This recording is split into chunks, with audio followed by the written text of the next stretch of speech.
O dabar, gerbėmiai žiūrovai, mes truputėlį pasirausime sporto redakcijos aruoduose ir suradome šiokios tokios informacijos apie krepšinio varžybas. Kaip žinia, mūsų krepšininkai jau nedalyvauja TSRS krepšinio čempionate, bet mes norėtume tiesiog smagumo dėliai prisiminti vieną iš superfinalų, kuriuose tose iš superfinalus dalyvavo ir Kauno Žalgiris. Čia susitinka jisai su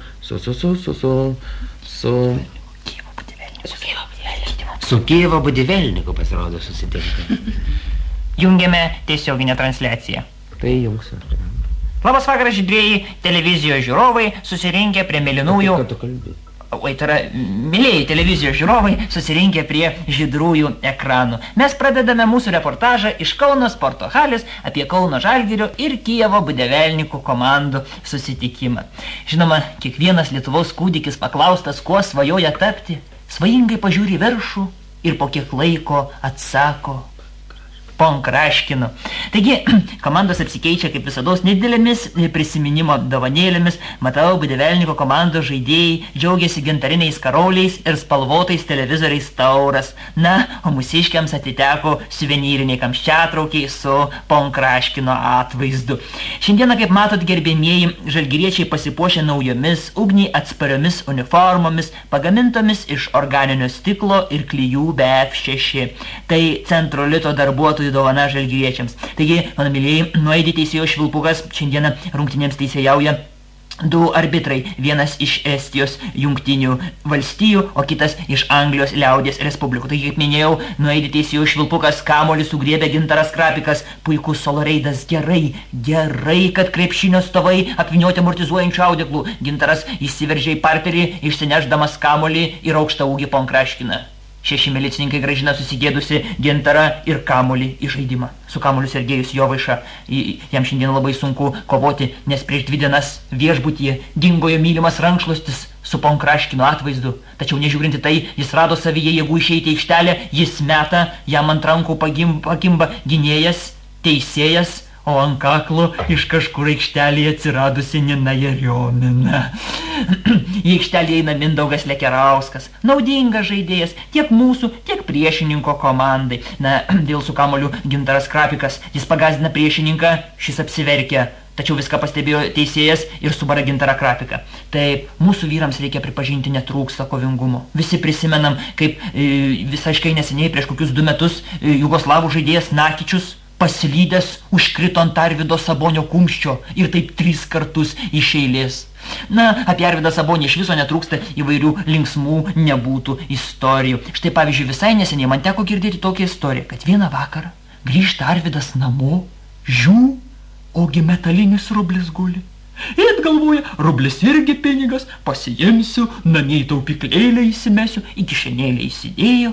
Žodžiu, grįžta namo, atsigulė miegoti, o ryte mama Arvydą ir žadina. Tai vėl Arvydėlį vakar linksmas namo grįžai. Iš kur tu, mama, čia tokius dalykus paėmei?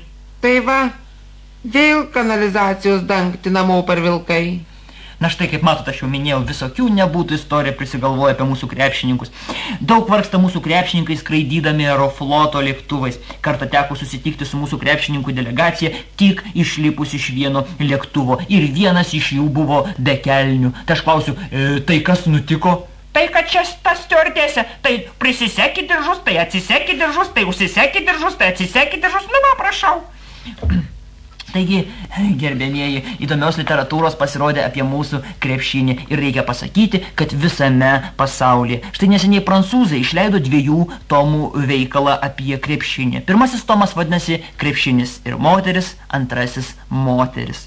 TSRS pasirodė 2 tomų veikalas, kurio pirmasis tomas vadinasi Krepšinis iki spalio socialistinės revoliucijos, o antrasis Krepšinis po spalio socialistinės revoliucijos. Bulgarijoje viena įdomi knygelė pasirodė Tarybiniai krepšininkai, patys geriausi bulgarų krepšininkų draugai. Na, o Tel Avive pasirodė nedidelė brošiūrėlė pavadinta Gomelskis, pats didžiausias pasaulyje krepšininkas.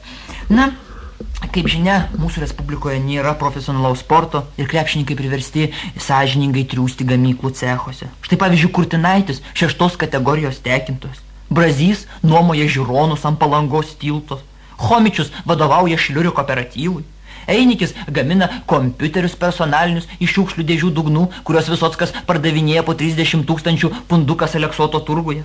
Na, o laisvų laikų vyrai mėgsta susėsti už stalo, pasiimti butelį pepsikolos ir užtraukti lietuvių metalistų liaudies dainą Paduok sesulę skardą.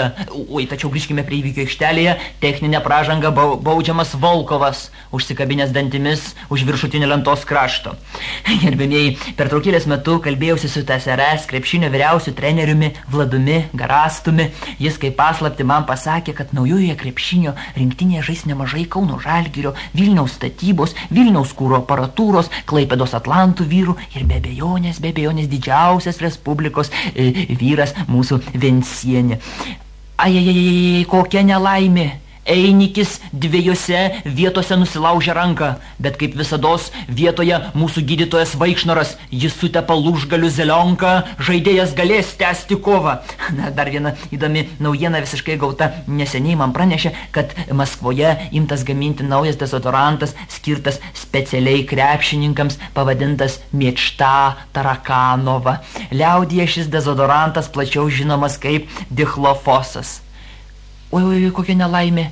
Nuskambėjo teisėjo švilpukas. Na, ką padarysi, sidabras ne auksas, bet ir ne bronza. Mes turime baigti mūsų reportažą iš Kauno sporto halės. Norėčiau tik tai trumpai priminti, kad laidos režisierė Lidija Dubauskienė, scenarijaus autorė Nemera Borkengagenio, garso operatorė Nijolė Rekašiūtė, Chomičiaus vaidmenį atliko Regimantas Adomaitis, Ninos Jeriominos vaidmenį Ingemorda Dapkūnaitė ir jūsų komentatorius Vladas Janiūnas arba Virgilijus Mundrys. Aš ir pats gerai nežinau, kuris. Ačiū uždėmesį, gerbiami klausytojai.